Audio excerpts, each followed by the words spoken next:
Shalom, salam sejahtera untuk kita semua pemirsa, Bapak, Ibu dimanapun Anda berada. Kita bertemu kembali dalam diskusi pelajaran Sekolah Sabat dari Studio Voice of Seven Conference Jawa Kasan Timur, Jalan Tanjung Anom nomor 7 Surabaya.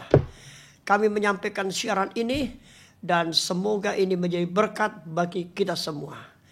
Dan sekali lagi, bila mana ada pemirsa yang merindukan pelayanan dari Conference Jawa Kasan Timur, apakah pelayanan doa, pelayanan Alkitab, kunjungan, perlawatan atau apapun, saudara bisa menghubungi kami di nomor WA kami nomor 0857 00 99 4007. Saudara bisa lihat di layar kaca Anda. Saya ulangi kembali nomor 0857 00 99 4007. Pemirsa, kita tiba pelajaran yang ke-10 pada minggu ini dengan judul Jalan Kebenaran dan Hidup. Dan sebagaimana kita ketahui, di samping saya ada dua panelis yang akan menolong kita untuk kita bisa belajar bersama-sama. Yang pertama adalah hamba Tuhan, Pendeta Muda Halasan Bakara. Beliau adalah Gembala Jemaat Gresik. Shalom, selamat pagi. Apa kabar, Pendeta? Puji Tuhan, sehat-sehat. Baik, terima kasih. Dan yang kedua adalah Pendeta Muda Royke Maringka. Beliau adalah Gembala Jemaat Tandes. Selamat pagi, Pendeta. Bagaimana kabar hari ini? Shalom Pak Budi, Pak Pendeta. Kabar baik. Amin. Shalom pemirsa Shalom. Voice of Seven dimanapun Anda berada. Terima kasih, dan saya sendiri sebagai moderator adalah Pendeta Priharyanto Budi Raharjo. Baik, sebelum kita memulai, panelis kita akan berdoa terlebih dahulu. Dan doa buka akan dipimpin oleh hamba Tuhan, Pendeta Muda Roy Maringka. Silakan, Pendeta. Baik, mari kita berdoa. Bapa di sorga, terpujilah namamu. Saat ini kami siap untuk mempelajari dan mendiskusikan pelajaran firman Tuhan, pelajaran sekolah sabat. Pelajaran yang ke-10 dengan judul Jalan Kebenaran dan Hidup. Kami mohon Roh Kudus dari sorga boleh menguasai kami sehingga kami boleh menyampaikan pekabaran kebenaran firman Tuhan dengan baik dan boleh dimengerti oleh pemirsa dimanapun berada. Terima kasih Bapa, inilah doa kami dalam nama Tuhan Yesus kami telah berdoa. Amin. Amin. Amin. Saudaraku, para pemirsa yang terkasih, adapun pelajaran yang ke-10 yang kita akan bahas pada saat ini dengan judul Jalan Kebenaran dan Hidup. Bapak Ibu yang kami kasih, ayat inti pelajaran kita pada saat ini di dalam latar belakang pembukaan terdapat di dalam ayat inti Yohanes 1 ayat 18. Firman Tuhan katakan, tidak seorang pun yang pernah melihat Allah, tetapi anak tunggal Allah yang ada di pangkuan Bapa, dialah yang menyatakannya. Pada umumnya orang Kristen sepakat dan percaya bahwa Injil Yohanes adalah salah satu kitab Injil yang terpenting dalam kitab Perjanjian Baru. Injil Yohanes boleh dikatakan ayat emas dari seluruh Yohanes 3 ayat 16. Injil Yohanes sering disebut sebagai spiritual gospel karena dasarnya di samping penulis mengisyahkan, menggambarkan atau hikayat Yesus dan ucapannya, dia juga memberikan makanan rohani dan teologis yang terkandung di dalamnya. Yang sering kita tidak tentu ayat ini atau gambaran ini yang sering kali tidak terdapat dalam Injil sinoptik. Beberapa komentar Alkitab mengatakan seperti dalam bukunya Bruch Mitziger, ya. Ia mengatakan dalam Injil Yohanes Perjanjian Baru dalam Alkitab disebut spiritual gospel, Injil rohani. Nah, Injil Yohanes terdapat dalam 4 bagian penting. Yang pertama adalah pendahuluan, kemudian yang kedua bagian mujizat-mujizat, dan bagian yang ketiga bagian kemuliaan, kemudian yang terakhir atau keempat penutup. Di dalam Yohanes 21 ayat 1 sampai 25, pelajaran sampai saat ini berfokus pada bagian pendahuluan dan mujizat-mujizat yang menggambarkan siapa sesungguhnya Yesus itu melalui mujizat-mujizat, melalui percakapan dan pengajarannya. Pelajaran sekarang beralih secara khusus ke bagian yang ketiga dari buku Yohanes, yaitu bagian kemuliaan. Dilihat dari sudut pandang pelajaran pekan ini, kita akan mulai dengan tujuan dari khotbah perpisahan. Dari mulai dengan peristiwa penting, yaitu pembasuhan kaki murid Yesus. Kemudian akan beralih kepada pernyataan, akulah, dalam pasal yang ke-14, akulah jalan, kebenaran, dan hidup. Menarik.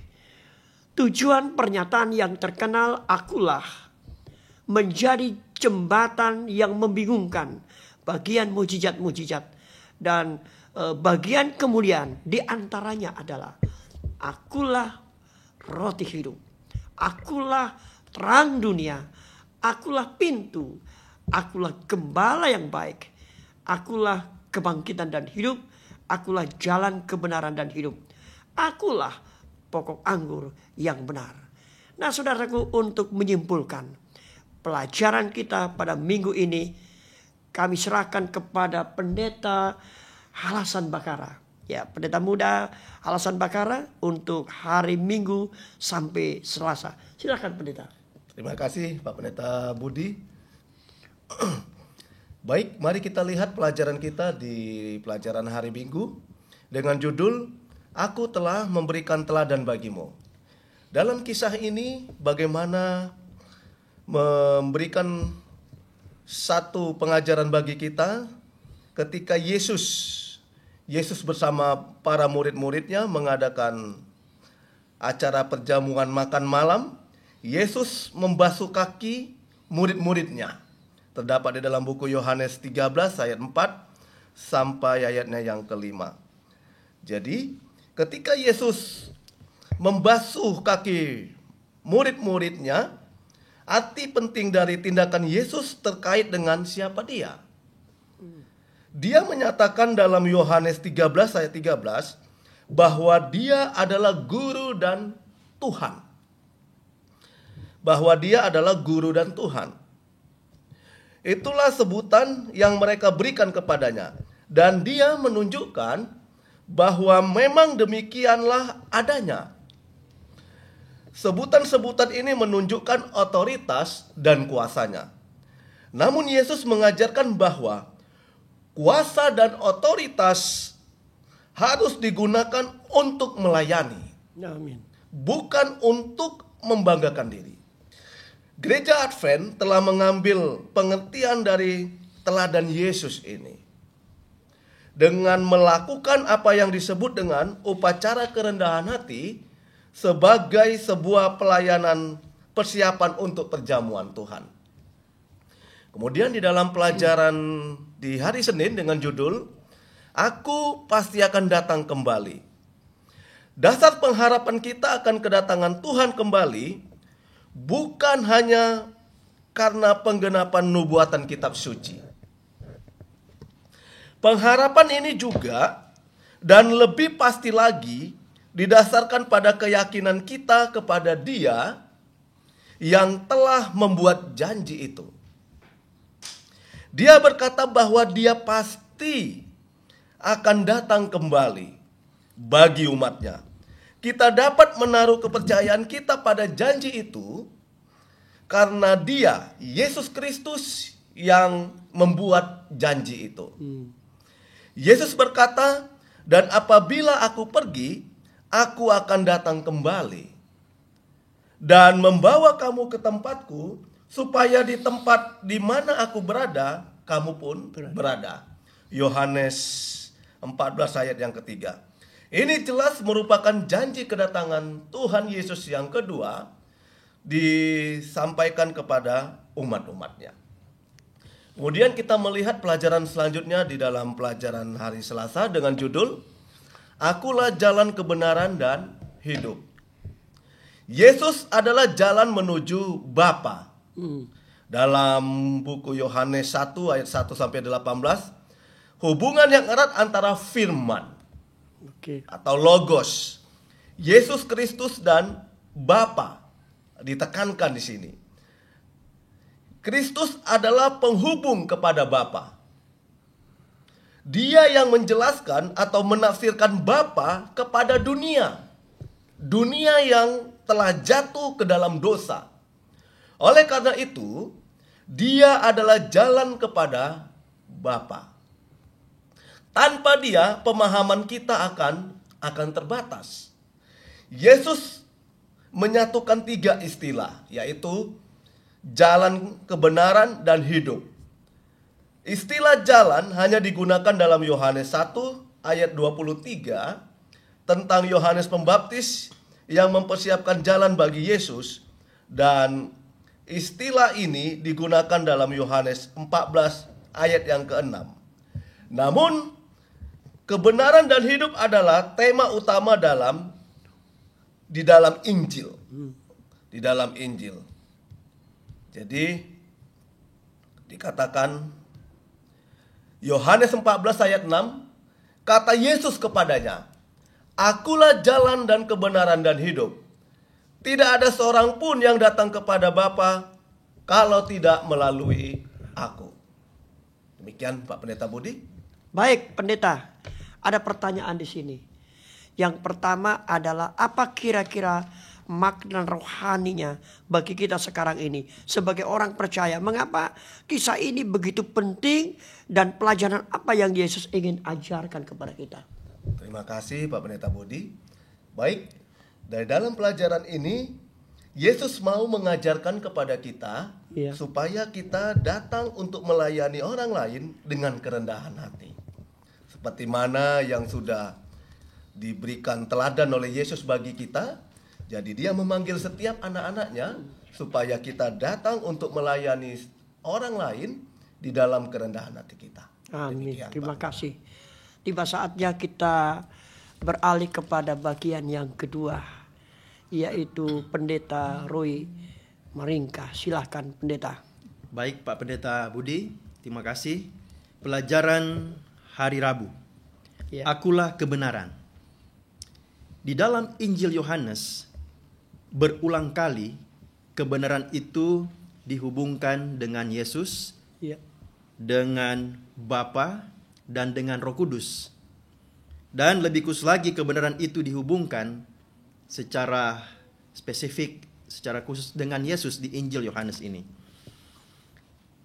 Yesus adalah firman atau logos, dialah kebenaran. Dan ini ada pertentangan dengan atau lawannya kebenaran itu adalah kegelapan dan juga kepalsuan dan kejahatan yang disebut dengan dosa. Jadi kalau kita lihat bahwa gagasan kebenaran di sini, Yesus mengatakan akulah kebenaran. Gagasannya ini adalah mengandung aspek moral, mengandung aspek kesetiaan kita kepada Tuhan dan kepada kehendak-Nya. Jadi itu yang paling penting. Di dunia ini ada begitu banyak teori, teori filsafat, tulisan-tulisan sastra, ilmu pengetahuan duniawi, dan ini sangat menarik. Tetapi kita harus tahu sebagai umat-umat yang percaya, betapapun hebat dan menariknya ilmu pengetahuan yang dunia tawarkan, kita harus tahu bahwa yang hanya dapat memuaskan hati kita, kehidupan kita, jiwa kita, mengisi kekosongan di dalam jiwa kita sebagai manusia, itu hanya melalui kebenaran firman Tuhan. Melalui firman Allah yang berbicara kepada manusia. Mengapa demikian? Oleh karena kebenaran firman Tuhan ini dapat memperbaharui jiwa manusia dan menuntun manusia itu kepada kehidupan yang kekal. Yesus itu adalah logos, Ya. ya, adalah firman. Kita pelajari di pasal pertama dari Injil Yohanes ini dikatakan bahwa pada mulanya adalah firman. Firman itu bersama-sama dengan Allah dan firman itu adalah Allah. Allah. Firman ini, kebenaran ini adalah sumber dari semua ciptaan yang ada di alam semesta, terlebih yang ada di bumi ini. Termasuk manusia diciptakan oleh logos ini, atau firman atau kebenaran, yaitu Yesus. Tanpa Yesus tidak ada yang diciptakan. Jadi betapa pentingnya kita sebagai umat-umat Tuhan untuk percaya, untuk yakin kepada kebenaran, kepada Yesus yang adalah pencipta kita, yang adalah juru selamat kita. Di dalam Kolose 1 ayat 16-17 mengatakan bahwa karena oleh Dia telah diciptakan segala sesuatu yang ada di sorga dan yang ada di bumi, yang kelihatan dan yang tidak kelihatan, baik di singgasana maupun kerajaan, baik pemerintah maupun penguasa. Segala sesuatu diciptakan melalui Dia dan untuk Dia. Jadi kita lihat melalui Yesus semua diciptakan. Karena Dia adalah Allah. Itulah sebabnya kebenaran yang kita pelajari Ya. itu bukan hanya sekedar konsep atau rancangan. Ya, bukan hanya sekedar konsep atau rancangan. Kebenaran itu adalah suatu pribadi. Kebenaran itu adalah pribadi, yaitu pribadi Yesus. Kebenaran dalam pelajaran ini disebutkan, diibaratkan dengan matahari. Ya, matahari yang menyinari kegelapan. Jadi melalui matahari ini kita bisa melihat apa yang ada di sekitar kita, apa yang tertutupi oleh kegelapan. Karena ada matahari, karena ada kebenaran, karena ada Kristus, maka semua boleh diperjelas dan kita boleh melihat semua hal-hal yang tertutupi sebelumnya. Baik, pelajaran hari Kamis, kitab suci dan kebenaran. Kalau tadi Yesus adalah kebenaran, Ya. sekarang kitab suci dan kebenaran. Di dalam Injil ya, yang menceritakan tentang Yesus termasuk Injil Yohanes, kitab suci memainkan peran penting dalam memberikan informasi tentang siapa Yesus. Ya, jadi dari Injil ini seluruh Alkitab yang lama dan yang baru memberikan informasi tentang dalam Injil siapa Yesus sebenarnya. Siapa itu kebenaran, jalan kebenaran dan hidup. Ya. Jadi Injil itu atau seluruh Alkitab itu memberikan informasi dengan jelas siapa Yesus dan apa yang Dia lakukan. Apa saja yang Dia lakukan. Tetapi sangat disayangkan waktu Yesus hadir di dunia ini, umat-umat pilihannya menolak Dia. Ya, orang Yahudi, malah pimpinan-pimpinan agama, ahli Taurat, orang Farisi menolak Dia. Itulah sebabnya Yesus mengatakan beberapa kali ya, di dalam Yohanes 5 ayat 38 sampai 40 dikatakan, kamu menyelidiki kitab-kitab suci sebab kamu menyangka bahwa olehnya kamu memperoleh hidup yang kekal. Tetapi walaupun kitab-kitab suci itu memberi kesaksian tentang aku, namun kamu tidak mau datang kepada aku untuk memperoleh hidup itu. Jadi kitab suci sudah bersaksi dari perjanjian lama hingga di zaman Yesus, bersaksi bahwa Dia adalah Tuhan, Dia adalah pencipta, Dia adalah juru selamat. Tetapi orang-orang Yahudi, pimpinan-pimpinan agama waktu itu tidak mau menerima Dia, menolak Dia. Yohanes 5 ayat 46-47 juga disebutkan, sebab jikalau kamu percaya kepada Musa, tentu kamu akan percaya juga kepadaku, sebab ia telah menulis tentang aku. Tetapi jikalau kamu tidak percaya akan apa yang ditulisnya, bagaimanakah kamu akan percaya akan apa yang kukatakan? Yesus mengatakan bahwa orang-orang Farisi, ahli Taurat percaya dengan tulisan-tulisan Musa. 5 buku Musa. Mereka sangat percaya. Tetapi dari buku-buku ini yang bersaksi bahwa Yesus adalah Mesias, bahkan kitab nabi-nabi yang lain bersaksi dengan jelas, tapi mereka tidak mau menerima Yesus sebagai juru selamat mereka.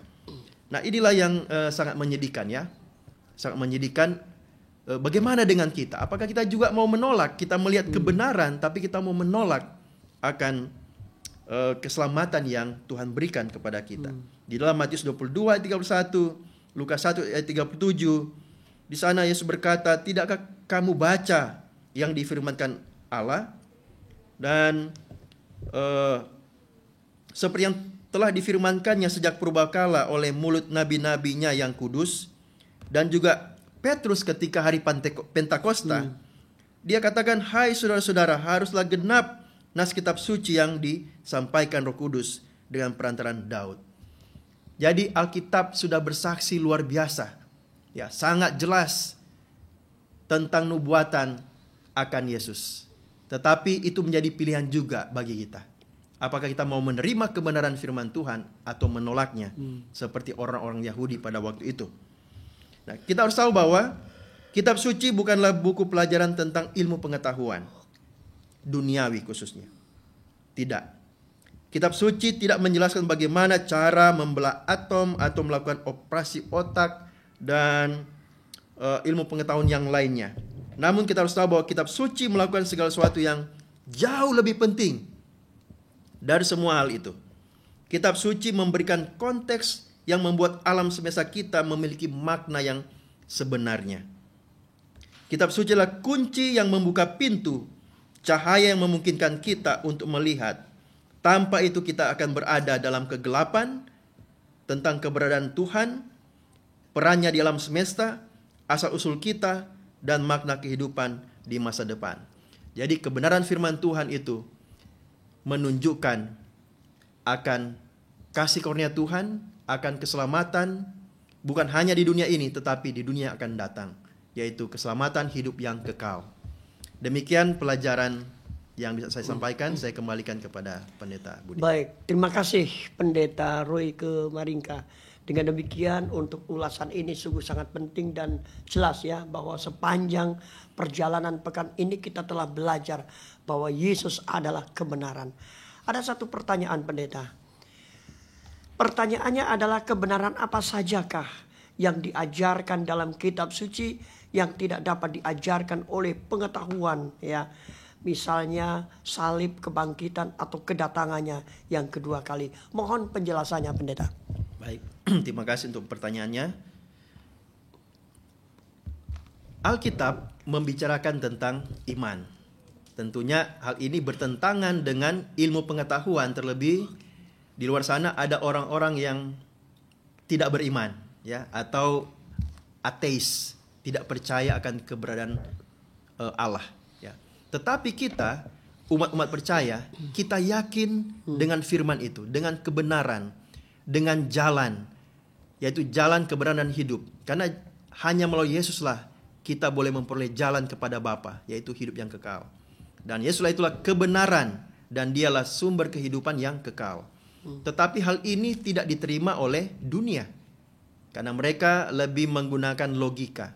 Tetapi mereka juga tidak dapat menyampaikan atau mendapatkan pengetahuan apa yang terjadi sesudah kehidupan.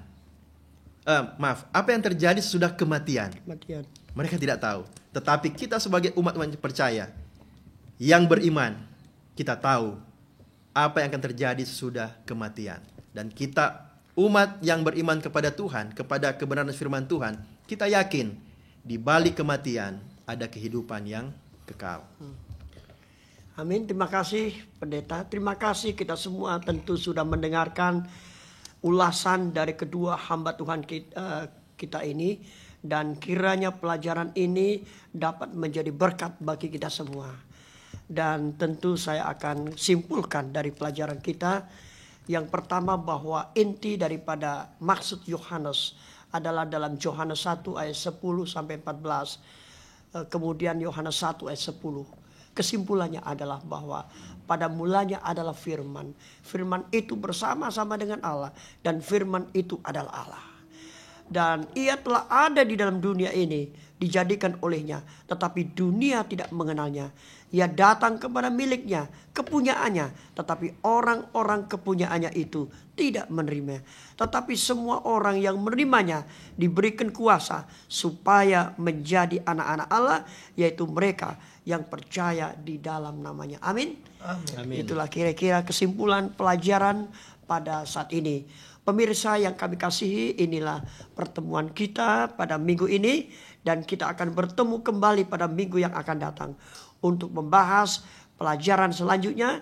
Dan kita akan tutup dengan doa yang akan dilayangkan oleh hamba Tuhan, Pendeta Bakara. Waktu dan kesempatan kami serahkan.